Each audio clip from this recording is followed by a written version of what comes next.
ಕೊಡಿ ಅಲ್ಲಿ ಕೊಂಡಜ್ಜಿಯಲ್ಲಿ ಅವ್ರದೇ ಆದಂತ ಒಂದು ಸ್ಕೌಟ್ಸ್ ಕ್ಯಾಂಪಿಗೆ ಸೇರಿದಂತ ಜಮೀನ್ ಇತ್ತು ಬಾಳ. ಅಲ್ಲಿ ಒಂದು ರೆಸಿಡೆನ್ಷಿಯಲ್ ಸ್ಕೂಲ್ ಮಾಡ್ಬೇಕು ಅಂತ ತೀರ್ಮಾನ ಮಾಡಿದ್ವಿ.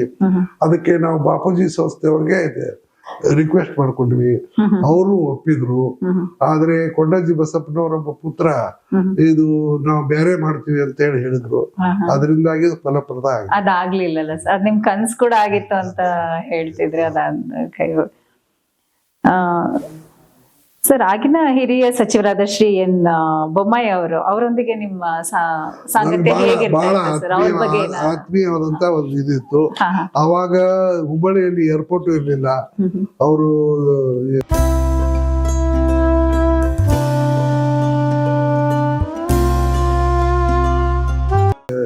ಶ್ರೀ ಬೊಮ್ಮಾಯಿ ಅವರು ಪ್ರತಿ ವೀಕೆಂಡ್ಗೆ ಅವರು ಕಾರಲ್ಲಿ ಬರೋರು, ಚಿತ್ರದಲ್ಲಿ ಊಟ ಮಾಡಿ ಅವರು ಹುಬ್ಬಳ್ಳಿಗೆ ಹೋಗೋರು.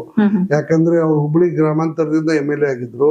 ಅವ್ರ ಊರನ್ನು ಸಹಿತ ಕುಂದಗೋಳ ತಾಲೂಕು ಕಮಡೋಳಿ. ಹಾಗಾಗಿ ಹೋಗು ಮುಂದೆ ಬರು ಮುಂದೆ ನನಗೆ ಭೇಟಿ ಆಗ್ತಿದ್ರು. ಮೊದಲು ಈ ಕುಂದಗೋಳ ತಾಲೂಕು ಮತ್ತು ಜಮಖಂಡಿ ಸಂಸ್ಥಾನದ ಒಂದು ಭಾಗ. ಅವಾಗ ಜಮಖಂಡಿ ಸಂಸ್ಥಾನದಲ್ಲಿ ಜಮಖಂಡಿ ತಾಲೂಕು ಮತ್ತು ಕುಂದಗೋಳ ತಾಲೂಕು ಎರಡು ಇದ್ದು. ಅದರಿಂದಾಗಿ ಅವರು ಜಮಖಂಡಿ ಸಂಸ್ಥಾನದವ್ರೆ. ಹಾಗಾಗಿ ವಿಶೇಷ ಬಾಂಧವ್ಯ ಇತ್ತು. ಅವ್ರು ನನ್ನ ಮೇಲೆ ಬಹಳ ಪ್ರೀತಿನೂ ಇದ್ರು ಮತ್ತು ನನಗೆ ಬಹಳ ಗೌರವನು ಕೊಡ್ತಿದ್ರು ಮತ್ತು ಬಹಳಷ್ಟು ವಿಷಯಗಳನ್ನ ನನ್ನ ಜೋಡಿ ಹಂಚ್ಕೊಳ್ತಾ ಇದ್ರು. ಕೆಲವು ವಿಷಯಗಳಲ್ಲಿ ನನ್ನ ಸಲಹೆಯನ್ನು ಕೇಳ್ತಾ ಇದ್ರು. ಅವರು ಬಹಳ ಒಂದು ಉನ್ನತ ಮಟ್ಟದ ಒಂದು ನಾಯಕರಾಗಿದ್ರು ಮತ್ತು ಜನಪರವಾದಂತಹ ಒಂದು ಕಾಳಜಿ ಅವರಲ್ಲಿ ಇತ್ತು. ಸರ್, ಅಲ್ಲಿ ನೀವು ಚಿತ್ರದುರ್ಗದಲ್ಲಿ ಇದ್ದಾಗ ತಾರಾಸು ಸ್ಮರಣ ಸಂಪುಟ ತಾರಾಸು ಅವರು ನನ್ನ ಚಿತ್ರಕ್ಕೆ ಹೋದ್ಮೇಲೆ ಒಂದ್ಸಲ ನಮ್ಮ ಮನೆಗೆ ಊಟಕ್ಕೆ ಬಂದಿದ್ರು. ಊಟ ಮಾಡಿ ಹೋದ್ರು. ಅದಾದ್ಮೇಲೆ ಏನಾಯ್ತು ಅಂದ್ರೆ ಕೆಲವೇ ದಿನಗಳಲ್ಲಿ ಅವ್ರು ತೀರ್ಕೊಂಡ್ಬಿಟ್ರು. ಅದಾದ್ಮೇಲೆ ಅವರ ಅಭಿಮಾನಿಗಳೆಲ್ಲ ಕೂಡಿ ವೆಂಕಣ್ಣಾಚಾರು, ಶ್ರೀಶೈಲ ಆರಾಧ್ಯ, ರಾಮಚಂದ್ರ ನಾಯ್ಕು ಇವರೆಲ್ಲ ಬಂದು ಅವಾಗ ದುರ್ಗಾಸ್ತಮಾನ ಅಂತ ಒಂದು ಪುಸ್ತಕ ಬರೆದಿದ್ರು. ಬಹಳ ದೊಡ್ಡ, ಅದ್ರ ಬಗ್ಗೆ ಬಹಳ ಮೆಚ್ಚುಗೆ ಇತ್ತು. ಅದು ದುರ್ಗದ ಇತಿಹಾಸ, ದುರ್ಗದ ನಾಯಕ ವಂಶದ ಇತಿಹಾಸವನ್ನ ಒಳಗೊಂಡಿತ್ತು. ಅದ್ರ ಬಗ್ಗೆ ತರಾಸು ಅವರ ಅಭಿಮಾನಿಗಳು ಬಹಳ ಜನ ಇದ್ರು ಚಿತ್ರದುರ್ಗದಲ್ಲಿ. ಅವರೆಲ್ಲರೂ ಬಂದು ಒಂದು ಸ್ಮರಣ ಸಂಪುಟ ತರಬೇಕು ಅಂತ ಹೇಳಿದ್ರು. ನಾನು ಅದಕ್ಕೆ ಸಂತೋಷ ಮಾಡೋಣ ಅಂತ ಹೇಳಿದೆ. ಅದಕ್ಕೆ ನನಗೆ ಅಧ್ಯಕ್ಷ ಮಾಡಿದ್ರು. ಅವಾಗ ಏನ್ ಬಹಳ ದುಡ್ಡಲ್ಲ, ಒಂದ್ 40-50 ಸಾವಿರ ರೂಪಾಯಿ ಸಂಗ್ರಹ ಮಾಡೋದಿತ್ತು. 40-50 ಸಾವಿರ ಅಥವಾ ಎಷ್ಟು ಸಂಗ್ರಹ ಮಾಡಿದ್ವಿ. ಮತ್ತು ರಾಜ್ಯದ ಎಲ್ಲಾ ಕನ್ನಡದ ಅನಕೃಷ್ಟರಾಯನ ಹಿಡ್ಕೊಂಡು ಎಲ್ಲಾ ಲೇಖಕರು ತರಾಸ್ ಅವ್ರ ಬಗ್ಗೆ ಲೇಖನಗಳನ್ನು ಕೊಟ್ರು. ನಾವು ಗಿರಿಮಲ್ಲಿಗೆ ಅಂತ ಹೇಳಿ ಒಂದು ಸ್ಮರಣ ಸಂಪುಟವನ್ನ ಅವ್ರ ಹೆಸರಿನಿಂದ ತಂದ್ವಿ. ಅದನ್ನ ರಾಷ್ಟ್ರ ನಾಯಕರಾದಂತ ನಜರಿಗಪ್ಪನವರು ಬಿಡುಗಡೆ ಮಾಡಿದ್ರು. ಮುಂದೆ ಅದಾದ್ಮೇಲೆ ಸ್ವಲ್ಪ ದುಡ್ಡು ಉಳಿತು, ಒಂದು 10-12 ಸಾವಿರ ರೂಪಾಯಿ. ಅದನ್ನ ನಮಗೊಂದು ಕನಸಿತ್ತು, ದುರ್ಗದ ಒಂದು ಹುಲಿ ಅಂತ ಹೆಸರು ಪಡೆದಂತ ಮಧುಕರ ನಾಯಕರ ಒಂದು ಕಂಚಿನ ಸ್ಟ್ಯಾಚ್ಯೂ ಆಗ್ಬೇಕಂತ. ನಾನು ಚಿತ್ರದಿಂದ ವರ್ಗಾವಣೆ ಆದ್ಮೇಲೆ 10-20 ಸಾವಿರ ರೂಪಾಯಿ ಏನೋ ಇತ್ತು, ಅದನ್ನ ನಾನು ರಾಮಚಂದ್ರ ನಾಯಕರಿಗೆ ಕೊಟ್ಟು ಇದನ್ನ ಮೂಲ ನದಿಯಾಗಿ ಮಾಡ್ರಿ, ಇದರಿಂದ ನೀವು ಒಂದು ಇದೇ ಮೂಲ ನಿಧಿ ಮಾಡ್ಕೊಂಡು ಇನ್ನಷ್ಟು ಹಣ ಸಂಗ್ರಹ ಮಾಡಿ ನೀವು ಮಧುಕರಿ ನಾಯಕರ ಕಂಚಿನ ಪುತ್ಥಳಿಯನ್ನ ಚಿತ್ರದುರ್ಗದಲ್ಲಿ ಸ್ಥಾಪನೆ ಮಾಡ್ತಕ್ಕಂತ ಕೆಲಸ ಮಾಡ್ರಿ ಅಂತ ಹೇಳ್ಕೊಟ್ಟು ಬಂದೆ. ಆಮೇಲೆ ನಮ್ಮ ಕಾಟಪ್ಪನಟ್ಟಿ ತಿಪ್ಪೇಸ್ವಾಮಿ ಅವರು ನಾಯಕ ಜನಾಂಗದವರು, ಅವರು ಮಿನಿಸ್ಟರ್ ಆದ್ರು. ಅದಾದ್ಮೇಲೆ ಅದೇ ರಾಮಚಂದ್ರ ನಾಯಕರು, ಕಾಟಪ್ಪನಟ್ಟಿ ತಿಪ್ಪೇಸ್ವಾಮಿ ಎಲ್ಲರೂ ಕೂಡಿ ಅಲ್ಲಿ ಬಹಳ ನಾವು ಸಂತೋಷ ಪಡ್ತಕ್ಕಂತ ರೀತಿಯಲ್ಲಿ ಮಧುಕರ್ ನಾಯಕರ ಪುತ್ಥಳಿಯನ್ನ ಅಲ್ಲಿ ಸ್ಥಾಪನೆ ಆಯ್ತು ಸರ್. ಈಗ್ಲೂ ನೋಡ್ತೀವಿ ನಾವು ಓಡಾಡುವಾಗೆಲ್ಲ ಚಿತ್ರದುರ್ಗ. ಸರ್, ಮಲ್ಲಾಡಿಹಳ್ಳಿ ಚಿತ್ರದುರ್ಗ ಅಲ್ಲಿ ಕೂಡ ರಾಘವೇಂದ್ರ ಸ್ವಾಮಿಗಳು ಅಲ್ಲಿ ಸೇವೆ ಆಶ್ರಮ ಎಲ್ಲ ಇದೆ. ಈಗಲೂ ಆಯುರ್ವೇದ ಯೋಗ ಶಿಕ್ಷಣ. ಮಲ್ಲಾಡಿಹಳ್ಳಿ ರಾಘವೇಂದ್ರ ಸ್ವಾಮಿಗಳು ಯೋಗ ಪಟು ಅವರು 1940ರ ದಶಕದಲ್ಲಿ ಯೋಗ ಪಟುಗಳಾಗಿ ಬಂದು ಮಲ್ಲಾಡಿಯಲ್ಲಿ ಸೆಟ್ಲ್ ಆದ್ರು. ಅಲ್ಲಿ ಅವ್ರ ದೇವಾಂಗ ಜನಾಂಗದವರು ಆಶ್ರಯ ಕೊಟ್ರು. ಮುಂದೆ ಮಲ್ಲಾಡಿಗಳಲ್ಲಿ ಬಹಳ ದೊಡ್ಡ ಆಶ್ರಮ ಮಾಡಿದ್ರು ಮತ್ತು ಯೋಗ ಕಲಿಸ್ತಕ್ಕಂತ ಆಶ್ರಮ ಮುಂಚೆ ಇಲ್ಲ ಇವರೇ ಬಂದ್ ಮಾಡಿದ್ರು. ಮುಂದೆ ಮಲ್ಲಾಡಿಗಳಿಗೆ ಅವರು ಪ್ರತಿ ವಾರದಲ್ಲಿ ಒಂದ್ ದಿವಸ ಎಲ್ಲರಿಗೂ ಔಷಧಿ ಕೊಡ್ತಿದ್ರು. ಒಂದೊಂದು ವಾರ, ಪ್ರತಿ ವಾರ ಒಂದು 500-600 ಜನ ಬಂದು ಔಷಧಿ ತಗೊಂಡು ಹೋಗ್ತಿದ್ರು. ಮಲ್ಲಾಡಿಹಳ್ಳಿ ರಾಘವೇಂದ್ರ ಸ್ವಾಮಿಗಳ ಸೇವೆ ಬಹಳ ಅನುಪಮವಾದದ್ದು. ಆದ್ರೆ ಮುಂದೆ ಏನಾಯ್ತು ಅಂದ್ರೆ ದುರ್ದೈವದಿಂದ ಆ ದೇವಾಂಗ ಸಮಾಜದವ್ರಿಗೆ ಮತ್ತು ಅವ್ರಿಗೆ ಭಿನ್ನಾಭಿಪ್ರಾಯಗಳು ಬಂದು ಅವಾಗ ಅಲ್ಲೊಂದು ದೇವಸ್ಥಾನ ಇತ್ತು. ಅದ್ರದ್ದು ಸಮಸ್ಯೆ ಬಗೆಹರಿಸಲಿಕ್ಕೆ ನಾವು ಹೋದೆ. ಬಟ್ ಎಲ್ಲಾ ವಿಷಯ ಪರಾಮರ್ಶೆ ಮಾಡಿದಾಗ ಆ ದೇವಸ್ಥಾನದ ಜವಾಬ್ದಾರಿ ಅಥವಾ ಒಂದು ಮಾಲೀಕತ್ವ ಅದನ್ನ ನಿರ್ವಹಿಸ್ತಕ್ಕಂಥ ಜವಾಬ್ದಾರಿಯನ್ನ ದೇವಾಂಗ ಸಮಾಜಕ್ಕೆ ಕೊಡಬಾಡಬೇಕು ಅಂತ ನನಗೆ ನ್ಯಾಯ ಎನಿಸ್ತು. ಅದೇ ಪ್ರಕಾರ ನಾನು ನೀವು ದೇವಾಂಗ ಸಮಾಜದವರೇ ನಡೆಸ್ಕೊಂಡು ಹೋಗಿ ಅಂತ ಹೇಳಿ ಬಂದೆ. ಅದಾದ್ಮೇಲೇನು ನಾನು ಬೇಕಾದಷ್ಟು ಸಲ ಆಶ್ರಮಕ್ಕೆ ಹೋಗಿದ್ದೆ. ಈಗಲೂ ಹೋಗ್ತಾ ಇರ್ತೀರಾ? ಈಗ ಆಶ್ರಮದವ್ರನ್ನ ಚಿತ್ರದುರ್ಗ ಮಠದವ್ರು ತಗೊಂಡಿದ್ದಾರೆ. ಈಗ ಅಲ್ಲಿ ಯಾರೋ ಸ್ವಾಮೀಜಿ ಅವರಿಲ್ಲ. ಯೋಗ ಶಿಕ್ಷಣ ಅದನ್ನ ಈಗ ಅಲ್ಲಿ ಒಂದು ಆಯುರ್ವೇದಿಕ್ ಕಾಲೇಜ್ ಇದೆ, ಅದನ್ನ ಚಿತ್ರದುರ್ಗ ಮಠದವ್ರು ನಡೆಸ್ತಾ ಇದ್ದಾರೆ. ಸರ್ ತಾವು ಚಿತ್ರದುರ್ಗದಲ್ಲಿ ಅಲ್ಲೇ ತುಂಬಾ ದೀರ್ಘವಾಗಿ ನಾವು 4 ವರ್ಷ ಅಂದ್ರೆ ಸರ್ ಅಲ್ಲೂ ಕೂಡ ಹಿಂದೂ ಮುಸ್ಲಿಂ ಅನ್ನೋದು ಒಂದಿದೆ. ಬಟ್ ಈಗ್ಲೂ ಕೂಡ ನಾವು ನ್ಯೂಸ್ ಪೇಪರ್ ಎಲ್ಲ ಓದಿದಾಗ ಅಲ್ಲಿದು ಸ್ವಲ್ಪ ನ್ಯೂಸ್ ಕಮ್ಮಿ ಇರುತ್ತೆ ಸರ್. ಕ್ರೈಮ್ ನಾರ್ಮಲ್ ಜಿಲ್ಲೆ ಅಲ್ಲಿ ಸೌಹಾರ್ದತೆ ಜಾಸ್ತಿ ಇದೆ ಸರ್. ಹೇಗೆ ಪಕ್ಷದ ಚಟುವಟಿಕೆ ಬಹಳ ಇತ್ತು, ಕಾರ್ಮಿಕರ ಚಟುವಟಿಕೆ ಬಹಳ ಇತ್ತು ದಾವಣಗೆರೆಯಲ್ಲಿ. ಈಗಿಲ್ಲ, ಈಗ ಅದು ನಾರ್ಮಲ್ ಇದು ಅಷ್ಟೇ. ಈಗ ಅಲ್ಲಿ ಅವಾಗಿಗಿಂತ ಈಗ ಸ್ವಲ್ಪ ಹೇಗಿದೆ ಸರ್ ಅಲ್ಲಿ ಕೋಮುಗಲಭೆ? ಚೆನ್ನಾಗಿದೆ, ಕೋಮುಗಲಭೆ ಅಂತ ಅಲ್ಲಿ ಏನಿಲ್ಲ ಅಲ್ಲ ಸರ್. ಅಲ್ಲಿ ಬಹಳ ಸೌಹಾರ್ದತೆ ಇದೆ, ಪರಸ್ಪರ ವಿಶ್ವಾಸ ಇದೆ. ಮುಸಲ್ಮಾನರಲ್ಲೇ ಸ್ವಲ್ಪ ಪ್ರಾಬ್ಲಮ್ ಇತ್ತು, ಅದು ನಮಾಜ್ ಯಾರು ಲೀಡ್ ಮಾಡ್ಬೇಕು ಅನ್ನೋದ್ರ ಬಗ್ಗೆ. ಅದು ಏನ್ ಬಹಳ ದೊಡ್ಡ ಸಮಸ್ಯೆ ಅಲ್ಲ, ಅದನ್ನು ಬಗೆಹರಿಸಿದ್ವಿ ನಾವು. ಸರ್ ತಾವು ಧಾರ್ಮಿಕ ಮನೋಭಾವ ಯಾವ ತರ ಸರ್? ಹೆಂಗೆ? ನಮ್ಮ ತಾಯಿ ತಂದೆ ತುಂಬಾ ಧಾರ್ಮಿಕ ಸ್ವಭಾವದವರು, ನನಗೂ ಅಷ್ಟೇ. ನಾನು ನಮ್ಮ ಅಜ್ಜನಿಗೆ ಮೊದಲನೇ ಮೊಮ್ಮಗ, ನಮ್ ದೊಡ್ಡಪ್ಪನಿಗೆ ಗಂಡ್ಮಕ್ಳು ಇರ್ಲಿಲ್ಲ. ನಮ್ಮಲ್ಲಿ ಪೂಜೆ ಗಂಡ್ಮಕ್ಳೇ ಮಾಡ್ಬೇಕಾಗಿತ್ತು. ಹಾಗಾಗಿ ನಾನು ಚಿಕ್ಕ ವಯಸ್ಸಿನಲ್ಲಿ ಪೂಜೆ ಮಾಡ್ತಕ್ಕಂಥ ಕೆಲಸ ಕೊಟ್ಟರು. ನಾನು ಅವತ್ತಿಂದ ಇವತ್ತಿನ ತನಕ ಪೂಜೆ ಮಾಡ್ಕೊತ ಬರ್ತಾ ಇದ್ದೀನಿ.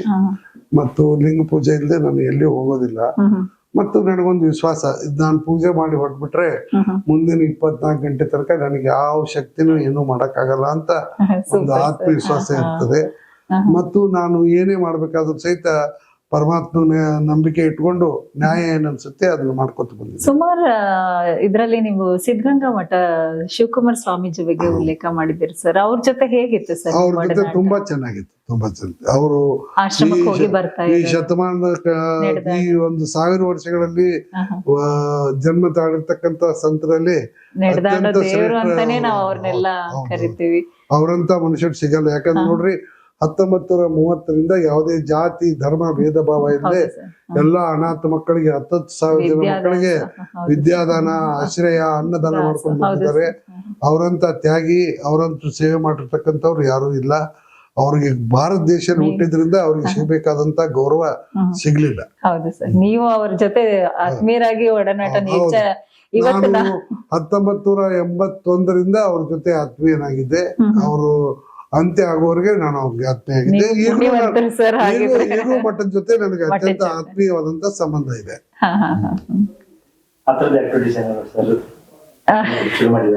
ಆತರ ಏನಾದ್ರು ನಿಮ್ಮಲ್ಲಿ ಏನಾದ್ರು ಮುಂದೆ ಆಶ್ರಮ ಮಾಡ್ಬೇಕು ಆತರ ಏನಾದ್ರು ಇದೆಯಾ ಸರ್ ನಿಮ್ಮಲ್ಲಿ ಯೋಚನೆಗಳು? ಅವ್ರು ಯಾರು ಆಶ್ರಮ ಮಾಡ್ತಾರೆ, ಎಲ್ಲಾ ಮಠಗಳ ಜೊತೆ ನನಗೆ ಒಳ್ಳೆ ಬಾಂಧವ್ಯ ಇದೆ. ಪೇಜಾವರ ಸ್ವಾಮೀಜಿ ಅವ್ರ ಜೊತೆನೂ ಬಹಳ ಒಳ್ಳೆ ಬಾಂಧವ್ಯ ಇದೆ. ಇಲ್ಲಿ ನಮ್ಮ ಯತಿರಾಜ ಸ್ವಾಮಿಗಳಿದ್ದಾರೆ, ಮೇಲ್ಕೋಟೆ ಮಠದವರು, ಅವ್ರ ಜೋಡಿನೂ ಒಳ್ಳೆ ಬಾಂಧವ್ಯ ಇದೆ. ಶೃಂಗೇರಿ ಮಠದ ಜೊತೆನೂ ಒಳ್ಳೆ ಬಾಂಧವ್ಯ ಇದೆ. ನಮ್ಮ ಆದಿಚುಂಚನಗಿರಿ ಮಠದ ಜೊತೆ ಒಳ್ಳೆ ಬಾಂಧವ್ಯ ಇದೆ. ಮತ್ತು ನಮ್ಮ ಲಿಂಗಾಯತ್ ಸಮಾಜದ ಎಲ್ಲಾ ಮಠಗಳ ಜೊತೆನೂ ಒಳ್ಳೆ ಬಾಂಧವ್ಯ ಇದೆ. ಈಗಿನ ಸ್ವಾಮಿಗಳು ನಿಮ್ಗೆ ಹೇಗ್ ಅನ್ಸುತ್ತೆ ಸರ್? ಹಿಂದೆ ನಮ್ಮ ಶಿವಕುಮಾರ್ ಸ್ವಾಮೀಜಿ ಅವ್ರದೆಲ್ಲ ಮಾತಾಡಿದ್ವಿ. ಈಗ ಪ್ರಸ್ತುತವಾಗಿರ್ತಕ್ಕಂತ ಸ್ವಾಮೀಜಿ ಈಗ ರಾಜಕೀಯದ ಬಗ್ಗೆ ಒಂದ್ ಸ್ವಲ್ಪ ಮಾತಾಡ್ತಾರಲ್ಲ, ಅದನ್ನ ಹೇಗ್ ತಗೊಳ್ತೀರಾ ಸರ್ ನೀವು? ಅವ್ರಿಗೆ ಬೇಕಾದಷ್ಟು ಸಲ ಎಚ್ಚರಿಕೆ ಕೊಟ್ಟಿದ್ದೀನಿ. ಆದ್ರೆ ಇನ್ನೂ ಕೆಲವರು ತಪ್ಪು ಮಾಡೋರು ಇರ್ತಾರೆ. ಯಾಕಂದ್ರೆ ನಮ್ಮ ಜನಸಾಮಾನ್ಯರಲ್ಲಿ, ಅಧಿಕಾರಿಗಳಲ್ಲಿ ಕೆಲವು ತಪ್ಪು ಮಾಡೋರು ಇರುವಾಗೆ ಅಲ್ಲಿಯೂ ಇರ್ತಾರೆ. ಏನ್ ಮಾಡಕ್ಕಾಗಲ್ಲ, ಸಮಾಜ ಅದನ್ನ ನೋಡ್ಕೊತದೆ. ಕಾಲ ಎಲ್ಲ ತೀರ್ಮಾನ ಮಾಡುತ್ತೆ. ಪಾಲಿಟಿಕ್ಸ್ ಕರೆದ್ರು ನನಗೆ, ಆದ್ರೆ ಅಲ್ಲಿ ನಡೀತಾ ಇರ್ತಕ್ಕಂತ ಆಚಾರ ವಿಚಾರಗಳು ನನಗೆ ಹೊಂದಿಕೆ ಆಗ್ಲಿಲ್ಲ. ಹಂಗಾಗಿ ನಾನು ನ್ಯೂಟ್ರಲ್ ಆಗಿದ್ದೀನಿ. ನನಗೂ ಬಹಳ ಆಸೆ ಇತ್ತು, ಜನಕ್ಕೆ ಒಳ್ಳೇದ್ ಮಾಡ್ಬೇಕು, ಒಳ್ಳೆ ಆಡಳಿತ ಕೊಟ್ಟು ತೋರಿಸ್ಬೇಕು, ಕರ್ನಾಟಕ ಅಭಿವೃದ್ಧಿ ಮಾಡಬೇಕು ಅಂತಕ್ಕಂತ ಆಸೆ ಮಾಡಿತ್ತು. ಆದ್ರೆ ಅಲ್ಲಿ ಅಭಿವೃದ್ಧಿ ಮಾಡೋಕ್ಕಿಂತ ಸ್ವಂತ ಅಭಿವೃದ್ಧಿ ಮತ್ತು ಬರೀ ದುಡ್ಡಿನ ವ್ಯವಹಾರ, ಮತ್ತೆ ಬರೀ ಲಂಚ, ಇದು ಮತ್ತೆ ನಾವು ಲಂಚ ತಿನ್ನೋದಾದ್ರೆ, ಬರೀ ಸ್ವಂತ ಅಭಿವೃದ್ಧಿ ಆದ್ರೆ ರಾಜಕಾರಣ ಯಾಕೆ ಮಾಡ್ಬೇಕು, ದುಡ್ಡು ಮಾಡ್ಬೋದು, ಹೌದು ಬಸ್ ಸ್ಟ್ಯಾಂಡ್ ಅಲ್ಲಿ ಅಮಾನಿ ಮಾಡ್ಬೋದು, ಹೌದು ಸರ್, ನಾವು ಬೇಕಾದಷ್ಟು ಒಳ್ಳೇದಾಗುತ್ತೆ. ನಿಜ ಸರ್. ಆದ್ರಿಂದ ಅದನ್ನ ಒಗ್ಗಿಲ್ಲ, ಅದರಿಂದ ನಾನು ದೂರ ಇದ್ದೀನಿ. ಈಗ ಸರ್, ಈಗ ಯಾವ್ದಾದ್ರು ಒಂದು ಒಳ್ಳೆ ಪಕ್ಷದಿಂದ ತಮಗೆ ಆಫರ್ ಅಂತ ಬಂದ್ರೆ ಬನ್ನಿ ಪರಿಸ್ಥಿತಿ ಅಂತ. ಬರ್ತಕ್ಕಂತ ಚಾನ್ಸ್ ಬಹಳ ಕಡಿಮೆ.